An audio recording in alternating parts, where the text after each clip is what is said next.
your smile at me.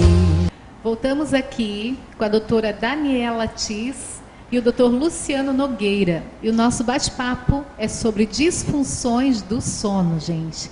Então, para você que está chegando agora, não pegou o primeiro bloco, a gente estava falando do ronco, da apneia do sono, estávamos falando do relaxamento através de remédios, né, tarja preta, que hoje em dia é uma coisa muito comum das pessoas utilizarem.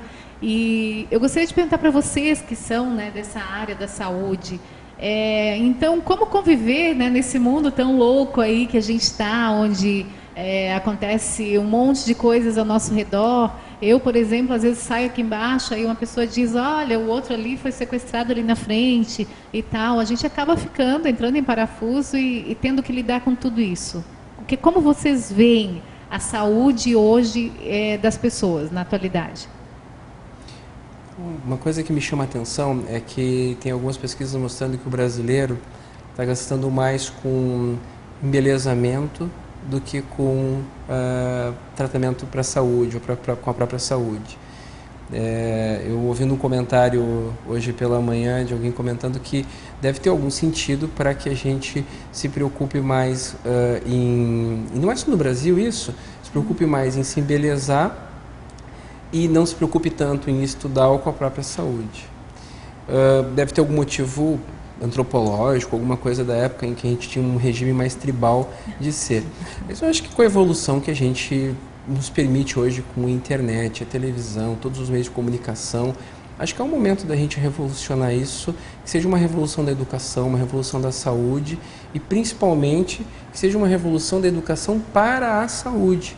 Então a gente vê que o francês come bem e ele não engorda. A gente vê que o pessoal da região do Mediterrâneo se alimenta de forma saudável e vive mais. Então, acho que é um bom exemplo para a gente copiar. Começar a comer mais frutas, verduras, legumes, a gente ter frutas da estação sempre em casa para a gente se alimentar, usar o azeite de oliva extra virgem com uma baixa acidez, que é uma coisa extremamente saudável também. Procurar se alimentar com carnes brancas e não tanto com carnes vermelhas. Quer dizer, tem uma série de coisas que eles nos trazem de benéfico como cultura e que, no caso da cultura americana, a gente sabe que a alimentação é uma alimentação que não é tão saudável. Agora, tem coisas também ruins. Quando a gente fala da Europa, por exemplo, a própria questão odontológica, eles são muito mais descuidados com os dentes do que nós no Brasil, por exemplo. É verdade. Né? A doutora Daniela estava me falando, que é uma novidade para mim também, que nosso país é o país que tem mais dentistas no mundo. É isso? E a nossa odontologia é uma das melhores do mundo também. Né? Isso é uma vantagem. Para a população, eu acho que é uma vantagem. Agora, comentando a respeito dessa vida frenética, eu acho que um dos problemas que a gente tem hoje em dia também é o imediatismo. Né? As pessoas querem ficar bonitas, saudáveis para ontem. E isso, muitas vezes, num tratamento de saúde, as coisas não são imediatas. E aí deixa-se de lado os cuidados a longo prazo, que vão nos dar uma vida longa e saudável, para os cuidados que vão nos trazer resultados imediatos, né? E isso muitas vezes a longo prazo vai nos fazer perder alguma coisa, né? Como a questão no caso dos problemas respiratórios, a obesidade é um dos fatores que influencia bastante. O paciente muitas vezes ele não quer se preocupar em perder peso, ele prefere fazer uma cirurgia para resolver aquilo de forma imediata e não se cuidar. Fazer uma lipo, né, que está na moda. Nosso país está aí no top das cirurgias plásticas. Poderia resolver ou minimizar o problema dele de forma muito mais saudável. Né? Então, eu acho que isso a gente tem que trabalhar também, porque o paciente, principalmente eu lido muito com a questão estética, né? A parte do ortodontia lida muito com essa questão. O paciente chega no consultório e o tratamento ortodôntico ele não é resolvido em 6 meses, ele leva 1 ano, 2 anos. Então, às vezes, os pacientes chegam muito ansioso para resolver aquilo para ontem, né? Então, não é assim. Os problemas, eles demoram, às vezes, a se estabelecer e para resolver também não é do dia para a noite. Né? Isso gera uma ansiedade, eu acho, nas pessoas. Então, está todo mundo muito ansioso. Olha só como é que é o ciclo. Ele chega no consultório com problema odontológico, ansioso, acaba não dormindo bem, acaba roncando, indo lá no doutor Luciano. Sem dúvida, é esse ciclo mesmo. A gente estava falando dos europeus, então, retomando para os europeus, uma outra coisa que não é um exemplo, eles fumam muito mais. O Brasil agora chegou a uma taxa de 15% de tabagismo, quer dizer, Olha, é a eu menor achei taxa, que não ia ver isso na minha vida. É a menor taxa que o Brasil já teve em todos os tempos, e a gente vai para um caminho muito bom. Principalmente os homens estão de parabéns, porque estão parando de fumar muito mais do que as mulheres. E isso influencia tanto no ronco, que vão roncar menos, porque o tabagismo é um fator de risco também para o ronco e para a apneia do sono. Vai influenciar numa saúde dental, dentária muito mais interessante. E também a gente estava falando de que exemplo seguir em termos de saúde. Eu acho que os orientais eles estão um banho nesse sentido. Sim, em termos de qualidade de vida, porque eles têm essa percepção que é exatamente o que já nasce com a consciência, né? Já é implantada a consciência desde pequenininho, com hábitos super saudáveis, né? E aquilo é religiosamente seguido até o final da vida.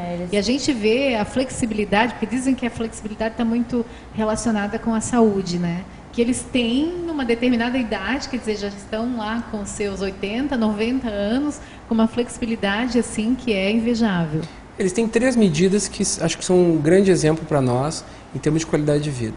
Coisas que eles praticam há muito tempo e que tem exatamente essa questão de não ser imediatista que foi tocada aqui. Então eles praticam yoga, né, que é uma forma deles tem de controle da mente, do corpo. Isso ajuda muito. Eu tenho muitos pacientes com insônia e eu vejo muitos pacientes que conseguem uma boa resposta no controle da insônia através do yoga. Uma outra coisa que eles fazem muito é meditação, que para tempos de pacientes também muito ansiosos, como já foi falado aqui, com um quadro de depressão hoje que é altamente prevalente na população, a meditação também ajuda bastante. E a terceira situação, que talvez seja uma das mais importantes, é a atividade física.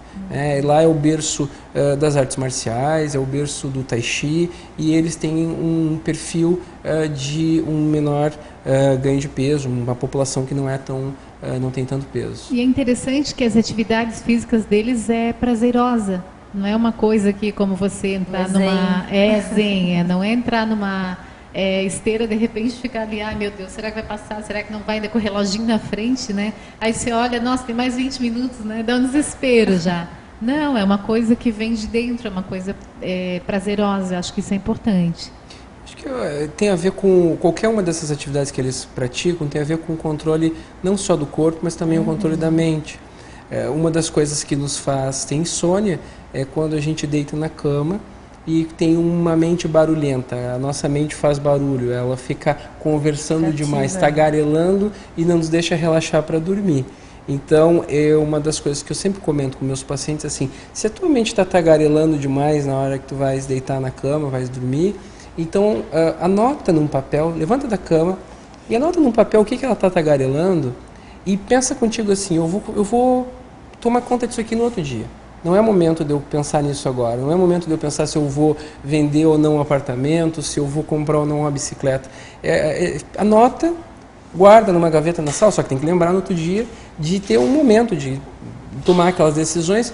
Não, agora eu vou dormir, porque dormindo eu vou me sentir melhor, eu vou acordar bem no outro dia, para poder tomar as melhores decisões possíveis. Voltando um pouquinho para o ronco ainda, porque eu sei que tem muita gente preocupada com o ronco, a gente falou do ronco, falou do que se passa, né, como é que acontece tudo, mas e o tratamento? Né? A pessoa quer saber assim, não, eu vou no médico, vou parar de roncar, como é que funciona a parte do tratamento? Bom, nós temos aqui uma odontóloga e o tratamento, uma boa parte dele é feito com a associação com a odontologia. Nós temos primeiro que identificar por que essa pessoa está roncando. Bom, ela está acima do peso, mas muitas vezes, mesmo perdendo peso, ela não vai ter uma resolução completa desse ronco. Às vezes é uma situação genética e às vezes é uma situação anatômica. Então, alguns pacientes, eles vão precisar do auxílio da odontologia. Outros pacientes vão usar alguns dispositivos, que são dispositivos usados especificamente em medicina do sono para manter a pressão da via aérea, para que o paciente não tenha um estreitamento maior. E vai ter situações em que o paciente vai precisar de uma cirurgia. Em crianças é muito comum que o otorrinolaringologista tenha que corrigir um desvio de septo, ou amígdalas ou adenoides, como eu já havia falado. Em adultos, às vezes também é preciso uma correção de desvio de septo.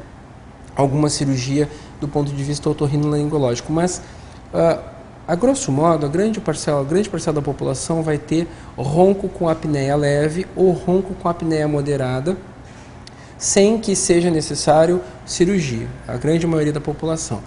Dessa população, a gente vai ter uma parcela que tem queixo muito pequeno ou queixo para trás. E aí vai precisar não só do odontólogo, mas muitas vezes do cirurgião bucomaxilofacial para corrigir o tamanho do queixo ou isso que a doutora colocar Daniela ele para frente. né? Exatamente. Então, dependendo do tipo de problema, principalmente se o paciente tiver uma queixa facial associada, porque a cirurgia ortognática é um procedimento bastante invasivo, né? Mas ela resolve muito bem o problema quando a causa desse ronco e essa apneia é pelo estreitamento, pela má posição da mandíbula, pelo tamanho da mandíbula, que é muito pequeno. Ela vai fazer uma projeção, muitas vezes o bucomaxilo faz uma projeção inclusive da maxila, da parte superior e inferior, para aumentar então o tamanho dessa via aérea e permitir uma passagem, um fluxo de ar mais contínuo e sem obstrução durante o sono, né?